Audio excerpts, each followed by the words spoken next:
Republic Bangla দশভুজা সম্মান, সেই দশভুজা সম্মান মুখরোচক পরিবারের যিনি সর্বময় কর্তা প্রণববাবু এবং সর্বময় কর্ত্রী তাদের হাতে তুলে দিচ্ছি আমি। ভীষণ ভালো লাগছে যে আপনারা যে আমাকে একটা অ্যাওয়ার্ড দিলেন এই পুজোর পারপাসে। অ্যাওয়ার্ড আগে অনেক পেয়েছি, মায়ের জন্য অ্যাওয়ার্ড পাওয়া এটা ভাগ্যের ব্যাপার। তো খুব ভীষণ ভালো লাগছে। নবমীর দিন বলা ভালো, কথায় বলে নবমী নিশি যেন আর না যায়।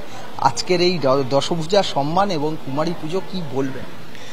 খুব ভালো লাগছে। ধন্যবাদ রিপাবলিক টিমকে আমাদের এই সম্মানটা দেওয়ার জন্য, এবং সর্বোপরি এটা আমাদের কাছে একটা উপরি পাওনা তো বটেই, এবং আরো উৎসাহিত করবে আমাদের আগামী দিন আরো ভালোভাবে, আরো মাকে ভালোভাবে আমরা যাতে আরাধনা করতে পারি তার জন্য। ধন্যবাদ।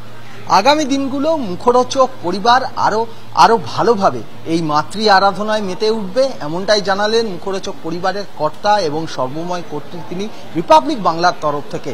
তাদের গোটা পরিবারকে শারদীয়ার শুভেচ্ছা এবং আন্তরিক অভিনন্দন।